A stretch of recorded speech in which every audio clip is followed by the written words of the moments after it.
حضرات گرامی قدر، یہ ضمن باتیں کرنی تھی آپ کے سامنے۔ میرا موضوع سخن جو ہے وہ زبان کی حفاظت کے بارے میں ہے۔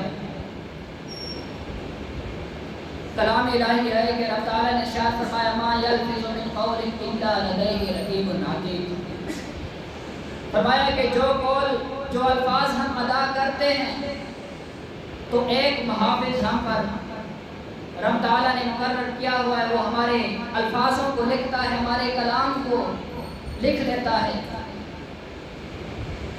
تو پتہ یہ چلتا ہے کہ جب بندہ گفتگو کرے تو سوچ سمجھ کے کرے، کہیں پکڑ نہ ہو جائے۔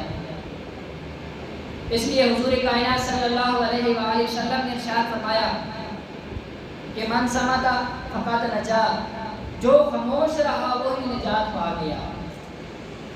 لیکن جہاں تک رہی دین کی بات، ومن احسن قولا ممن دعا الی اللہ، فرمایا کہ اس قول سے بڑا اور قول ہو ہی نہیں سکتا، بات سے بڑی بات ہو ہی نہیں سکتی کہ کوئی بندہ دین کی تبلیغ کرے، دین کی دعوت دے۔ معلوم یہ ہوتا ہے کہ جب الفاظ بولے جائیں تو کوئی ایسی بات کی جائے جس میں انسان کی اصلاح ہو، جس میں سننے والے کے لیے کوئی فکر ہو، جس میں سننے والے کے لیے کوئی زندگی سنوارنے کا کوئی جملہ ہو۔ لیکن یہاں تو بے تولے بے سمجھے الفاظ بولے جاتے ہیں، یہاں تو کچھ نہیں دیکھا جاتا، نازیبہ کلمات بولے جاتے ہیں، گالی گلوچ فحش کلام کیا جاتا ہے۔ تو قرآن پاک میں ارشاد فرمایا کہ ما یلفظ من قول الا لدیہ رقیب عتید، کہ جب تو بولتا ہے تو رب تعالیٰ نے تمہارے پر ایک محافظ پیدا کیا ہے جو تمہارے کلام کو لکھ لیتا ہے، جو تو کہتا ہے اس کو لکھ لیتا ہے۔ حضرت لقمان حکیم رحمت اللہ تعالی علیہ کے بارے میں آتا ہے کہ آپ حبشی غلام تھے، آپ کو آقا نے کہا کہ بکری دی اور کہا کہ جا کے اس بکری کو ذبح کر کے اس میں سے 2 قیمتی چیزوں کو نکال کے میرے سامنے پیش کرو۔ جب لقمان حکیم گیا اس بکری کے ذبح کیا تو 2 چیزوں کو اپنے آقا کی بارگاہ میں پیش کیا۔ کون کون سی؟ ایک تو اس کی زبان اور ایک اس کا دل ہے۔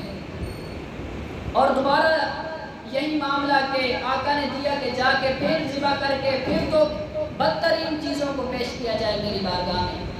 پھر لقمان حکیم اس کو ذبح کر کے پھر زبان اور دل پیش کیا۔ تو جب پوچھا گیا کہ جب میں نے کہا کہ سب سے اچھی چیزیں پیش کی جائیں تو زبان اور آپ نے دل میری بارگاہ میں پیش کیا ہے، اور جب میں نے کہا کہ بدترین چیزیں جو ان سے نکال کر میری بارگاہ میں لائی جائیں، پھر آپ نے زبان اور دل میری بارگاہ میں لایا ہے، اس کی وجہ کیا ہے؟ تو لقمان حکیم ارشاد فرماتے ہیں، عرض کرتے ہیں کہ آقا یہی 2 چیزیں ہیں کہ جن کے ذریعے بدن پاکیزہ ہوتا ہے۔ جب بندے کی زبان اور بندے کا دل پاک ہو تو جسم بھی پاک ہوتا ہے، اور جب بندے کی زبان اور بندے کا دل نہ پاک ہو تو بندے کا سارا جسم پاکیزہ نہیں بلکہ غلیظ ہو جاتا ہے۔ تو اس لیے نبی کریم صلی اللہ علیہ وآلہ وسلم نے ارشاد فرمایا کہ جو خاموش رہا وہ نجات پا گیا۔ تو اب خاموشی یہ عبادت ہے۔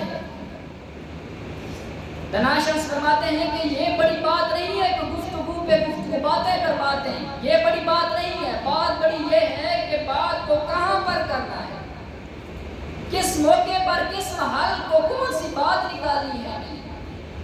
کچھ لوگوں کی عادت ہوتی ہے فضول کلام۔ نبی کریم صلی اللہ علیہ وآلہ وسلم نے ارشاد فرمایا اسی زبان کے ذریعے لوگ جہنم میں زیادہ جائیں گے، اس زبان کی وجہ سے۔ یعنی معلوم یہ ہوتا ہے کہ یہی زبان ہے جو جہنم کا ذریعہ بنتی ہے، اور یہی زبان ہے جو جنت کا ذریعہ بنتی ہے۔ تو اس زبان کو ہم رب تعالیٰ نے ہمیں عطا کیا ہے، تو اس زبان کو ہم سوچ سمجھ کے استعمال کریں، اپنے نبی کی حمد کریں، اپنے نبی کی ثنا کریں، خدا تعالیٰ کی تعریف کریں۔ یہ زبان تو اس لیے پیدا کی گئی تھی، فضول گفتگو کے لیے نہیں، بلکہ ایک صحابی کے بارے میں آتا ہے، نبی کریم صلی اللہ علیہ وآلہ وسلم کے بارگاہ میں پیش ہوتا ہے اور عرض کرتا ہے یا رسول اللہ صلی اللہ علیہ وآلہ وسلم اسلام کے احکام بہت ہیں، لیکن مجھے کوئی ایک حکم بتا دیجئے جس پر میں عمل کر کے جنت کما سکوں۔ تو نبی علیہ السلام نے ارشاد فرمایا کہ اس حال میں تمہیں موت آئے کہ تم اللہ کا ذکر کرتے رہو۔ مطلب یہ ہے کہ ہماری زندگی ایک ہی چیز میں بسر ہو۔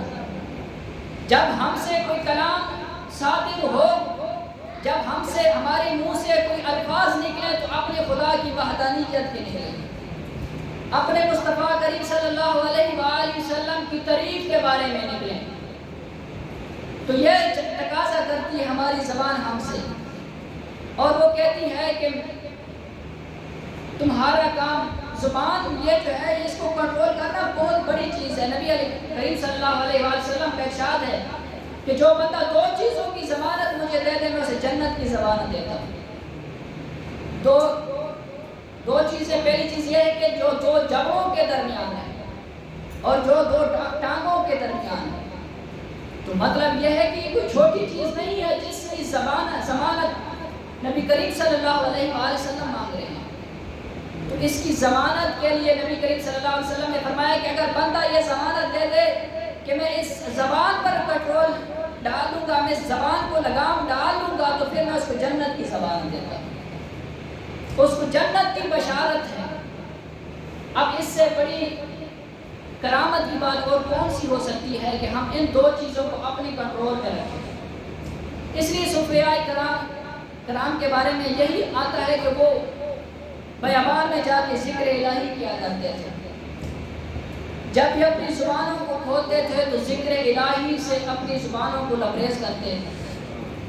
یہی ایک راز ہے اور یہی ایک وجہ ہے کامیابی کی کہ جب بندہ گفتگو کرے تو اچھے الفاظ نکالے، اپنی زبان کو لگام دے کے سوچ سمجھ کے تفکر کے ساتھ۔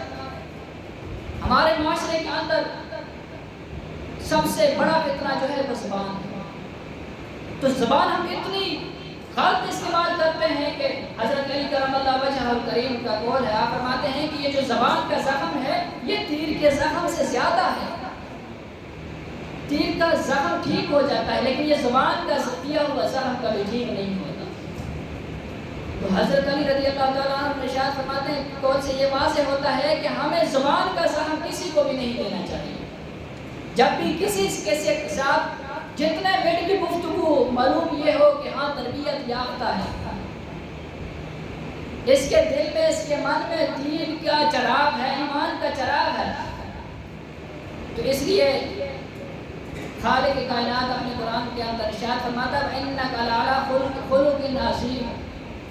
خلق عظیم کی ہستی ایک ہی ہے محبوب کریم صلی اللہ علیہ وآلہ وسلم کی، لیکن ہمیں بھی ان کے طریقہ کار پر عمل کرنا چاہیے۔ کسی کو تکلیف نہیں ہونی چاہیے ہمارے کلام سے، اور کیوں ہم کسی کو تکلیف دیں؟ ہماری زبان اس لیے تو نہیں ہے کہ ہم کسی کو تکلیف دیں، بلکہ منع کیا گیا ہے کسی کو تکلیف دینے سے۔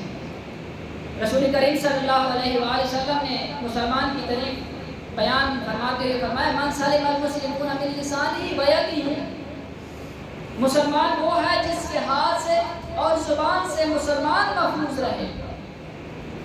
اگر ہماری زبان سے ہمارا بھائی مسلمان بھائی محفوظ نہیں ہے تو ہم کس چیز کے مسلمان ہیں؟ ہمارے ہاتھ سے ہمارا مسلمان بھائی محفوظ نہیں ہے تو پھر ہم کس چیز کے مسلمان ہیں؟ زیادہ گالی گلوچ کرنے والا کوئی مرد نہیں ہوتا یار، اس کے ساتھ اگر زیادہ ہوش کلامی کرنے والا انسان ہو تو بندہ اس سے کنارہ کشی اختیار کرتا ہے۔